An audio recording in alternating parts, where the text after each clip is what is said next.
I am very logical and cerebral, but in that scenario, initially I went through denial because I thought I was protecting myself by eating properly, by exercising and doing all the correct things. However, 12 months of doing bad things can erode or reverse some of those gains. And additionally, if I have a propensity because of my genetics towards a specific outcome, that could happen eventually if I'm not careful.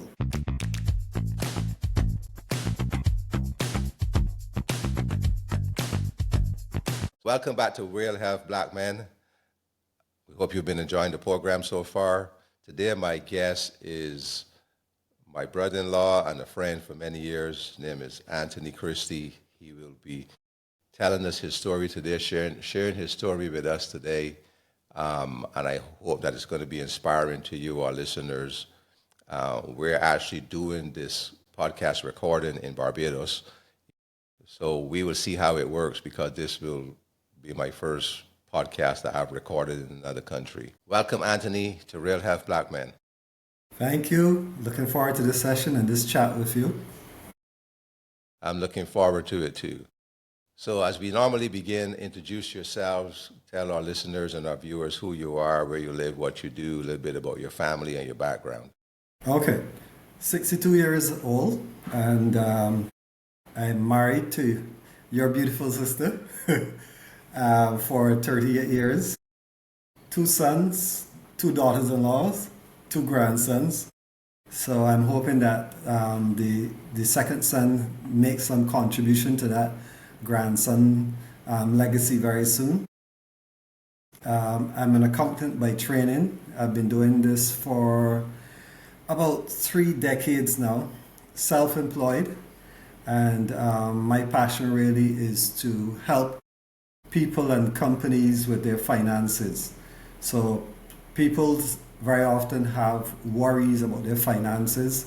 So my role is to provide them with tools and understanding to help them to be able to earn money and to manage their assets. I love jazz, listening to jazz. I'm also a recreational runner. I travel to Europe and to the US, and I've done one marathon, done so many half marathons. So I'm usually very physically active. I come from a big family, 6 children in the family. There are 4 boys, and we would have spent some amazing times having growing up in St. Thomas. So that's the general background relating to me. That's a great introduction. It gives a good full picture of you and growing up and your family and your lifestyle, which is our next topic is Right. you talked about your lifestyle as being physically active and a runner, exercise. Um, and the topic of this is telling your health story. So there's going to be Right. some links between those two things. So if you could talk a little bit about your lifestyle over the years, or even before your diagnosis and your challenges. Okay, great. So I've always been physically active. I'm 6 feet tall and I weigh about 170, 72 pounds. My weight hardly changes. I will have to go on extensive vacation and stop working out in order for my weight to change. So I've always been physically active. As a teenager, I would have been into soccer, football, and I would have done mainly sprints at the time, 100, 200, 400 at that time. And after university, children, work, and career, all that slows down. Lifestyle started going into evening events, getting home, having long working days, working 6 days a week, and stress associated with being at the top of the tree. And I've always been very careful to do my annual physical, dental, medical, those kind of bits and pieces We have a routine that on our birthdays, birth month, we go to do our annual physical. We get a complete panel of physical, which would look at PSA, heart, and the high blood sugar. And then in all these cases, I also have monitoring. So I keep an extensive record of my health things. So of my health conditions, I keep an Excel. It's interesting to hear that an accountant has an Excel spreadsheet. So You keep all your numbers on a spreadsheet, your health well, numbers on a all of my numbers spreadsheet. on a spreadsheet. So I go to the doctor, I can pull up my phone, and I can tell you what my blood sugar was, blood pressure was, my cholesterol, and I do a whole panel of all those things. And I've had that for probably about 20 years, a little excessive. Wow, well, that's But that that's a good history because it could yes, come in handy it is a good not just for history. you but for your children, for your Yeah, sons. that is true. So when I went to the doctor, I had a printout for her of all of my medical history. But coming out of that, it did show one issue that I've always had problems with, and that was my high cholesterol levels. So intermittently, I would be on statins for a period of time, a couple of months, go on and off, and I would always have a horrible reaction to them. Joint pain, pain in joint tingling in the legs. So I would have a very low dose statin, or I would use it for a month or thereabout. So it was very difficult for me to control my high cholesterol with the medication. So that's how I got into running. I decided that, well, running is obviously something that is supposed to help cholesterol. And so I started into running, and generally, I would eat very healthy. I would not eat lots of meats because that was one of the precursors for things that relate to high cholesterol. So that was very clean, almost a vegetarian. The only meat I would probably use was fish and chicken breast in that whole scenario. So So you had your physical, regular physicals, never missed those, kept a good stat sheet of it, yeah, and but you still had high cholesterol. So do you attribute that to genetics? yes. So I have what is called familial cholesterol that doesn't respond very well to medication, and it even turns up in vegetarians or people who have a very good lifestyle. So my father has had issues with his heart. I assume he had high cholesterol, and I know that brothers and sisters also have similar issues in terms of managing their cholesterol. Okay. So you're doing all the right things. You're eating well. You're exercising well. You're keeping good stats of what's going on, monitoring your body, Right. and then you had a health challenge, a couple of health challenges. Tell us about that. How you discovered what was going on and how you responded to it. That was an amazing one. I did not go to the doctor to have any issues checked. Margaret, my wife, went to the doctor. The doctor asked me, "How am I doing?" I said, "I'm all right. Just sometimes when I'm running, about 8 minutes into my first run, I have a little pain in my chest." The doctor looked startled and saying, "Okay." Did a chest x-ray, no issues. And then I was referred to a cardiologist. So I'm a runner. I don't have health issues. I do CrossFit. I work out virtually 6 days a week. I did not pay any attention to it. I did not really think it was going to be an issue. But my doctor says, go and get this thing checked out. Go check a specialist. See if there's an issue. So I'm not even anxious. I'm not worried. So series of tests, stress tests, whole set of thing. And eventually I had to have the dye test where you inject Radioisotopes. the radioisotope. I know radio was something. So under the image, I could see that my right coronary artery had a restriction. At that point, it was 70% restriction. And then obviously we had several things going on beyond that. So let me give you a little background story though. COVID-19 started in December 2019. 2020 we went into shutdown. And my lifestyle changed in 2020 because one, you couldn't go out and run anymore. And I would walk around my house, around my house, depending on the restrictions. And my house is not very big, so so normally I would run like sometimes like 20 miles in a week, not kilometers. So 20 miles is about 32 kilometers. So I would normally run that level of activity, and I would go to the gym 4 or 5 times a week. So my activity went from being a 10 out of a 10 to being a 2 out of a 10 during that period. Like Similarly, many people. yep, I started baking. I started using lamb. Ice cream was my comfort food. And occasionally I would have a beer or something of the sort. So, I mean, that went on for about a year. So in 2021, there was a volcano eruption in St. Vincent, which is one of the neighboring islands. The volcano erupted at night. The following morning, got up as usual, 4:30. Let's say if we can get in this run, because the ash plume was supposed to be hitting Barbados like 8 or 10 hours later. I did my run, and during the run, we could feel the ash starting to accumulate. So I did a half marathon that morning, went to the beach, jumped in the car immediately after the run, came home, and when I got home, I had a vomiting spell, pass out, could not walk, all these things. So I'm assuming I've ingested volcanic dust. I should not have gone running, a whole set of things.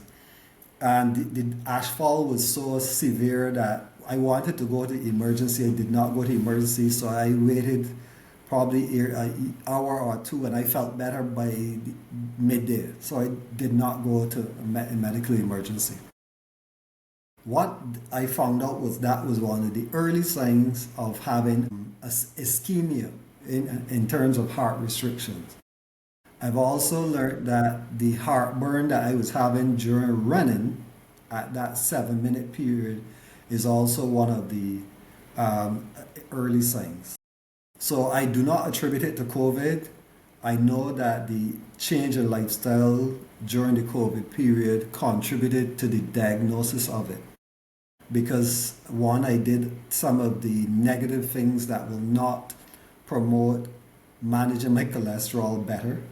I was primarily dealing with the emotional thing and getting through cholesterol, and then the reduction in the activity. What was the treatment? The treatment was I had to get 3 stents in my right coronary artery. So a year later, after the diagnosis, I went to a hospital for one day. They went through my groin, inserted the tube going up to the right coronary artery. The blockage had moved from 70% to 90%. So imagine there's a branch that has 2 arrows. So I have a stent at the bottom branch and stent at the left and the right branch to expand the artery so that the blood flow gets better. And it was just a in and out surgery. You didn't have to spend any time in the hospital. I had to spend a day following that for observation. My blood pressure was being checked every 30 minutes, and this was for a 24-hour period. I had to stay stationary for 8 hours. It was not inconvenient. It was inconvenient because of my lifestyle, but it was not a major issue. I had excellent doctor. The team up to now, I go back and have my routine visits every 6 months, and I had some of the best care possible. And this was at the National Hospital in Barbados, so quite good care. Perfect. How do you feel you were treated? And it seems like you feel good about the outcome. Yes, I feel very good about the outcome. The bedside manners of all of my doctors, especially my main cardiologist, she was able to explain all the issues that I had, all the concerns. So obviously I had a concern as to you're going into my heart, you're really going to put a wire into my groin and go all the way into my heart. And so, I mean, you go and watch the YouTube videos, you talk to people who've done it, and you listen to the experience of the people who go through all that whole process, and they do it on a day-to-day basis. It's new to me. I don't know about it. So I'm talking to you from the logical side of it now, but there was obviously the emotional side of it. I understood the risk of the surgery. I'm giving a very simplistic approach now because I am Yeah, that's 3 years after the product, but there was the emotional trauma. I still get chest pains from when I do weightlifting.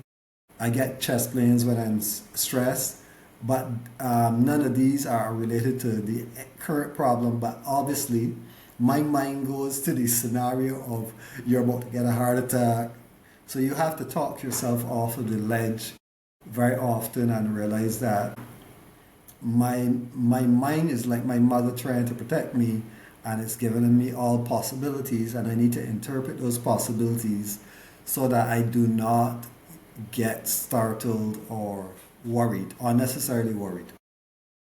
So you made a comment earlier about the actual process. You're looking at it from the logical standpoint now, and you mentioned a little bit about the emotional. How emotional was the experience for you when you heard those words? And then you have to go through this experience. And like you said, they're going into your heart, and you only have one heart, and Yep. it needs to keep Yep. beating. So, I mean, Right. how, was it really emotional time for you? I am very logical and cerebral, but in that scenario, initially I went through denial because I thought I was protecting myself by eating properly, by exercising and doing all the correct things. However, you can erode 12 months of doing bad things, can erode or reverse some of those gains. And additionally, if I have a propensity because of my genetics towards a specific outcome, that will happen, could happen eventually if I'm not very careful. Denial was part of the whole process, and going through the thing, you gotta explain it to your family members, people in your group. You had to make sure, okay, my insurance is up to date because if I go in here and something goes wrong, I'm not going to come back on the other side. I have to make sure these things are in place. Talk to your children, talk to the brothers and sisters, everybody. So that part was challenging, especially you prepare your speeches internally in your head, but then those people have their concerns, and those concerns blow back to you. How did your family take it? Most people did it well. My mom didn't have an issue. Well, my mom has dementia. I don't think she fully understood what was happening in the whole process. I've asked my wife how she felt in the whole process. She had a very clinical approach to it, and she was not thinking of the worst case scenario and the risk. And I had confidence in the surgery team in terms of what they were doing. And in terms of level of severity, this was not a category 5 hurricane. This was something that they did repeatedly. The challenge was in that during COVID, the operation kept being pushed back because of they were doing only elective surgeries or things that were critical. And in my case, I had very little side effects of the ischemia. At most, when I stood up, I had a slight giddy head. I was still running during this whole process. I ran before my operation. The worst I had was 2 weeks of rest, and then the restriction I had when I was running was to avoid hills, walk on the hills, and do not get my heart rate overly exaggerated. So that was the recovery. That was part of your recovery. This is after the surgery. You went back to running within 2 weeks. Before the surgery, all of that happened as well. I did not stop running. 2 weeks of recovery of no exercises, no lifting anything heavy, not nothing strenuous. And then after that 2 weeks, I went back running. I avoided lifting heavy weights for about a month or 6 weeks. And then all activity resumed as normal. Yep. So have you had any side effects that you are noticeable, or you feel as though you made a full recovery or as close to full as you can? I don't know if you fully recover. You can't go through something so traumatic and not have a different perspective of life. So let's talk about it from two aspects. Physically, I have to be on, I had to take blood thinners to make sure that there was no rejection from the stents.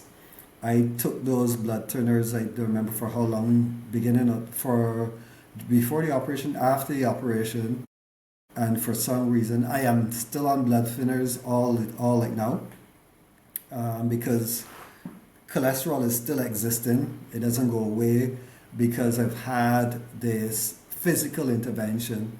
I still have to maintain my good health and good eating habits.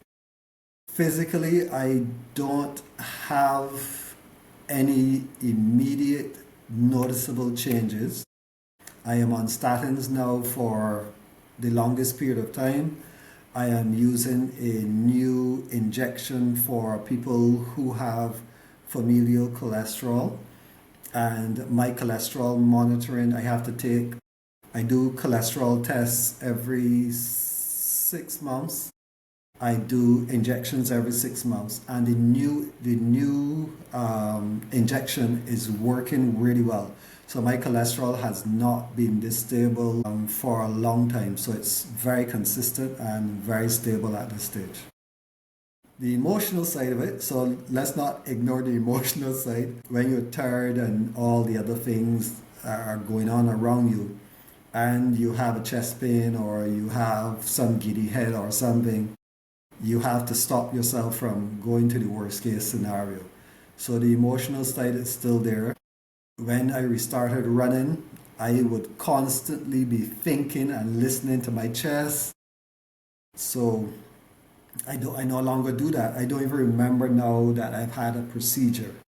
I still run hills. I do sprints. I do 100s. Since then, I got involved in the senior citizens games, did 100s, 200s, 400s, 800s. So I am still very active. I'm still travel and do marathons, half marathons. So I think I'm more active now. I take my exercise more serious than before because I realize that I feel better and emotionally as well as physically if I maintain a regimen of exercise. So how do you deal with mental and emotional challenges? What specific signs that you use to help you indicate when you're getting under too much stress or too much mental fatigue? Have you developed any habits around there to Wow, help you manage those things? good question. That's an excellent question. One, the very nature of what I do is stressful, managing money and managing people's money. So first of all, I identify my stressors. But in the whole process, I don't take a lot of things very serious. I deal with a lot of stressful situations where money's involved in. I try to manage my time better in terms of being proactive to give myself enough time to complete tasks.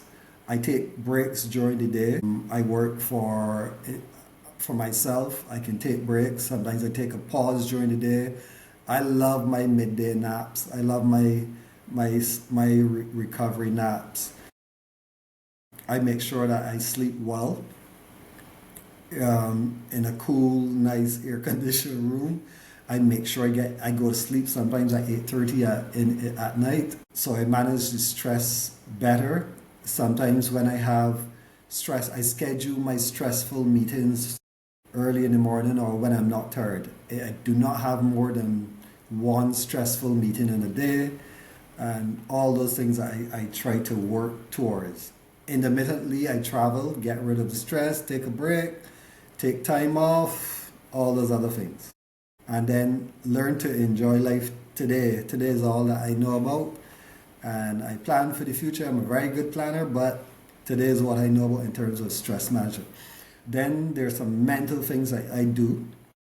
Bible study, prayer, listening to motivational things, watching the amount of toxic things that I get coming through the social media feeds and the various other things, listening to motivational things. So one of the motivational things, you learn to control what you can control, and the things that you cannot control, you just park them. One thing that I've learned recently from a podcast called Pursuing Excellence is that you can have a category 5 problem, but if you don't have category 5 approach towards solving a category 5 problem, you are going to be emotionally bankrupt. Or sometimes you have a category 1 problem, but you're trying to apply a category 5 solution towards it. So you got to know when is appropriate, when to defer discussions, when not to get involved in certain things. So those are the things. I control what I can control and then manage all those other things. There's one more thing I'll tell you about when you ask me the other question. You have a health support system, and how important is it for you to have other black men in your circle of accountability and shared experiences?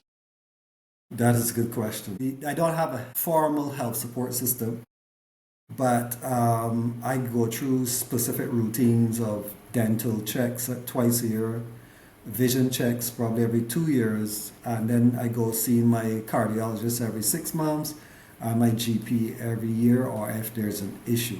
So those are the professionals. Then I discuss with my family members, my brothers and sisters, about health issues. Then we, in terms of our family, we discuss health issues very openly because of some of the issues that we have in our family, so that the next generation learns from it. I talk to my children so that they are aware of the things that could potentially be coming their way because of genetics, and hopefully they will pass that on to their children. Every time I get a chance to chat with one of my male friends about their health issues, I would tell them about mine and my experiences so that it will help them and that they will not be casual about the routine things that they need to do in order to prolong their life. So you and I have had quite a few of our friends who've passed away this year as well. And yeah, so that brings it into reality that a lot of our schoolmates and friends are not at this stage getting to the benefits that we are at. So you have to count your days and realize that you don't get to go through the experiences that we go through and come out on the other end without having a story to tell, and then you better use that opportunity to help somebody else who's maybe casual or just needs a prompt. And as males, I think sometimes we are not as open about it, so we need to be more vocal about telling our stories so that other people can take heed and make some changes quicker. Yeah, that's really important that we share the story with other men and Yeah. members of our family, men and women, not minimizing the role of women in our Yes. network and support systems, because many times they are the ones who spot things that we may not spot, or whether to talk about things that we don't want to talk about. Like you went to the doctor with your wife. Yes. You end up being the patient. The patient, very much so. I would not be here because of her, had not for her. Yeah, so they play an important role in our lives, and in helping keep us accountable and remind us that we have responsibility. Yeah. What other things would you like to share with our listeners? Right. One thing that has really stuck out to me is a proverb from Proverbs 24:3, where the scenario is talking about 3 levels of things. So sometimes we pray about things because we don't have an answer to it. But prayer does not remove ignorance. Prayer is not always a solution for ignorance. If you don't know, you don't know that you don't know.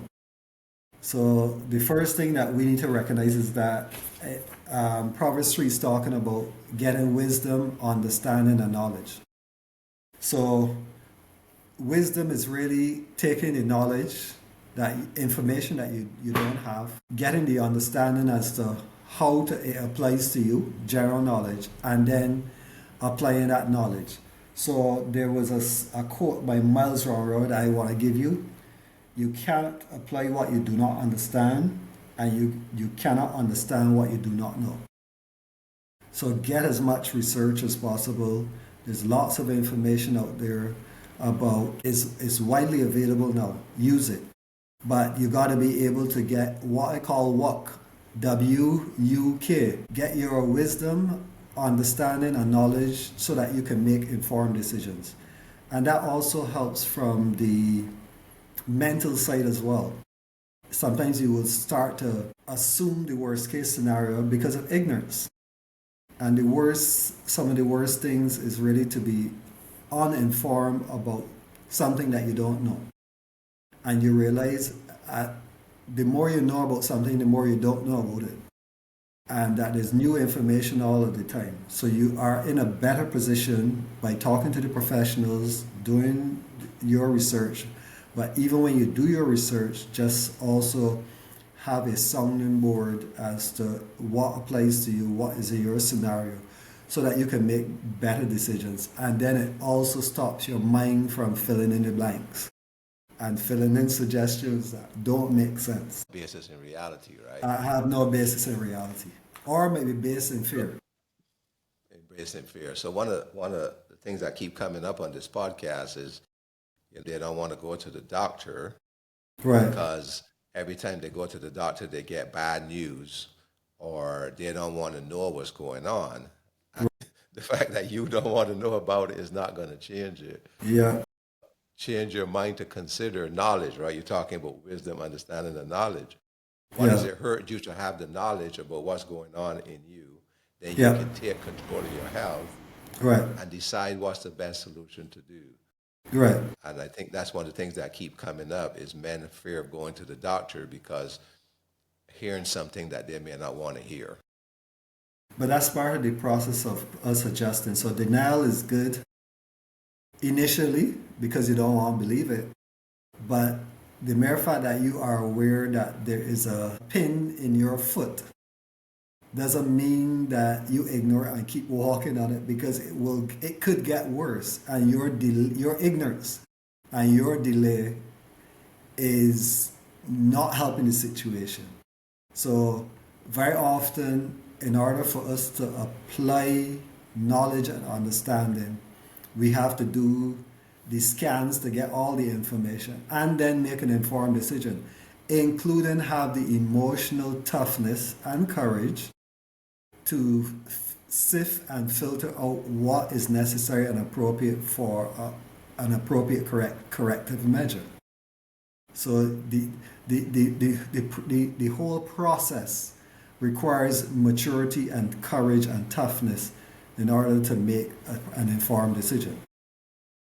You can't make an informed decision without information. That is You true. have to have information to make informed decision. So Right. what are three things that you would want the audience to take away from this discussion? Or what other things do you think you could offer to help people who may be struggling to take control of their health? Fear is a big thing. Let's not call it fear.